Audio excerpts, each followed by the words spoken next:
Bismillahirrahmanirrahim. Assalamualaikum warahmatullahi wabarakatuh.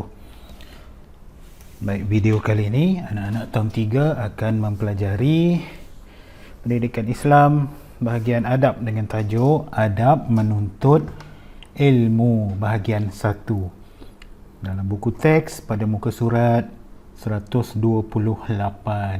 Baik, kita lihat apa yang berkaitan dengan tajuk ini. Menuntut ilmu bermaksud mempelajari dan menguasai ilmu. Mempelajari dan menguasai ilmu. Setiap orang Islam wajib menuntut ilmu. Okey, setiap orang Islam wajib menuntut ilmu. Dalil kita wajib menuntut ilmu seperti mana yang disebut di dalam hadis Nabi sallallahu alaihi wasallam, an Anas bin Malik radhiyallahu anhu qala Rasulullah sallallahu alaihi wasallam talabul ilmi faridatun ala kulli muslim. Lagi sekali kita baca hadis ni, an Anas bin Malik radhiyallahu anhu qala Rasulullah sallallahu alaihi wasallam talabul ilmi faridatun ala kulli muslim. Apa maksud dia? Daripada Anas bin Malik. Siapa Anas bin Malik ni? Adalah sahabat Nabi Muhammad sallallahu alaihi wasallam. Rasulullah sallallahu alaihi wasallam bersabda, menuntut ilmu ialah fardu bagi setiap orang Islam. Ini maksud kata-kata Nabi tadi. Menuntut ilmu ialah fardu bagi setiap orang Islam. Fardu ini bermaksud wajib.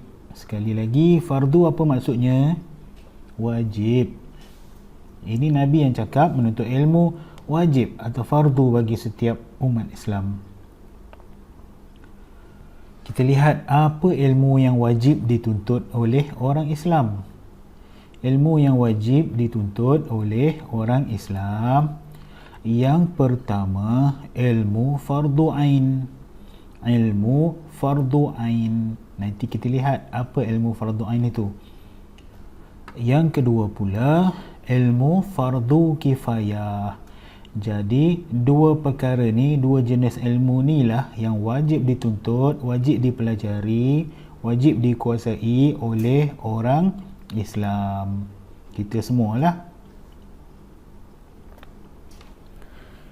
Kita lihat apa yang dimaksudkan dengan ilmu fardu ain.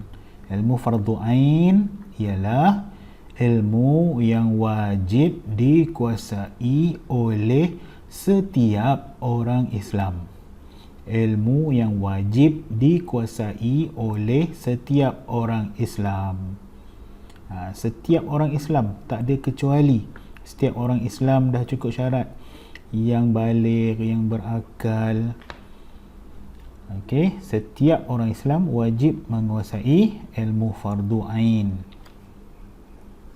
Contoh ilmu fardu ain, ilmu apa?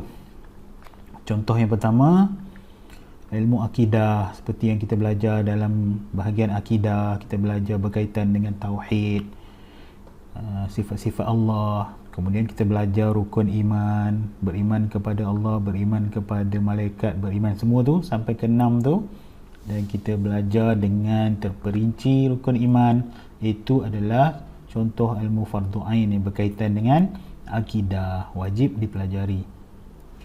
Contoh kedua, ilmu fardu ain, perkara fardu ain, ibadat wajib. Ibadat wajib seperti bersuci. Dalam bersuci itu termasuklah wuduk, mandi wajib. Kemudian berkaitan dengan solat, solat fardu, puasa Ramadan, zakat, mengerjakan haji. Ini termasuk dalam ibadat wajib dan mesti wajib dikuasai, dipelajari oleh setiap orang Islam. Yang ketiga, fardu ain juga meninggalkan perbuatan yang dilarang. Apa perbuatan yang dilarang? Contohnya mencuri, membunuh, minum arak, berjudi, berzina dan lain-lain lagi lah perkara yang dilarang seperti menderhaka ibu bapa dan sebagainya. Okey, ini 3 contoh fardu ain yang wajib dikuasai oleh setiap orang Islam. Setiap orang Islam maknanya yang tak menguasainya, yang tak mempelajarinya, yang tak buat, berdosalah, sebab benda wajib dibuat. Meninggalkan yang wajib adalah berdosa. Kita lihat yang kedua tadi, ilmu fardu kifayah. Yang wajib dituntut ilmu fardu kifayah. Apa benda ilmu fardu kifayah? Ilmu yang wajib dikuasai oleh sebahagian umat Islam. Kalau yang tadi oleh setiap orang Islam, yang ini oleh sebahagian umat Islam. Maksudnya jika dah ada yang menguasainya, orang lain tak jadi wajib lagi dah. Tetapi kalau semua orang tak menguasainya, semua orang Islam di sesuatu tempat tu tidak menguasai ilmu fardu kifayah, maka seluruh orang Islam di tempat itu berdosalah sebab tak ada langsung yang buat. Dia wajib dikuasai oleh sebahagian umat Islam.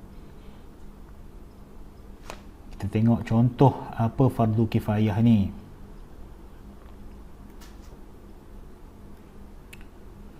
Contoh fardu kifayah, solat berjamaah. Solat berjamaah. Kalau tak ada langsung orang Islam yang solat berjamaah di sesuatu tempat, maknanya semua orang Islam di tempat tersebut berdosa sebab fardu, wajib. Kalau dah ada yang buat, yang lain tak berdosa lagi. Yang kedua, pengurusan jenazah, solat jenazah, kebumikan jenazah. Kalau tak ada orang di tempat tu yang buat, maknanya semua orang dekat tempat tu berdosa. Kalau dah ada sebahagian yang buat, yang menguruskan jenazah, orang Islam yang lain tidak berdosa lagi.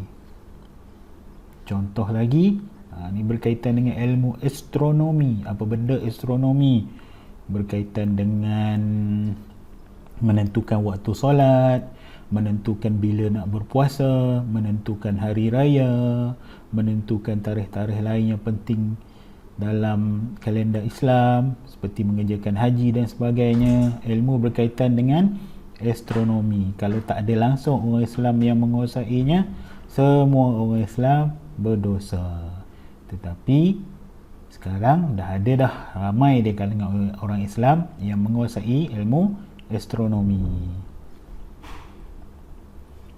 Yang kedua, ekonomi, berniaga dan sebagainya. Kalau tak ada langsung orang Islam yang menguasai ekonomi ni, langsung tak ada, maka orang Islam di tempat tersebut, di negeri tersebut, di negara tersebut menanggung dosa.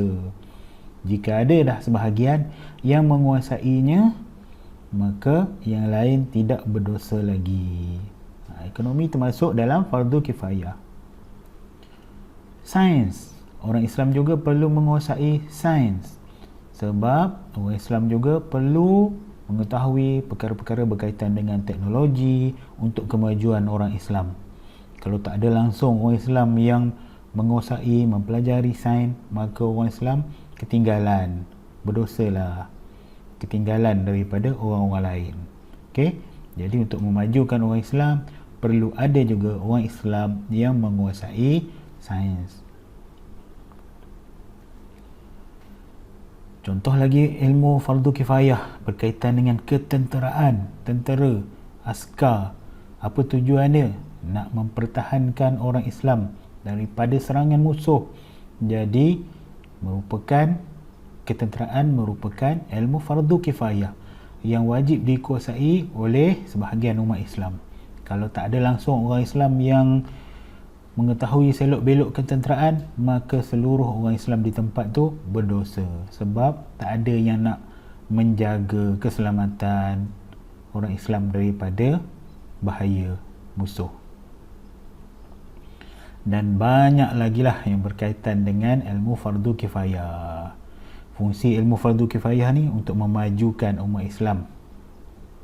Baik, harapnya awak faham semua apa dia ilmu fardu ain, apa dia ilmu fardu kifayah, contoh-contoh ilmu fardu ain, contoh-contoh ilmu fardu kifayah.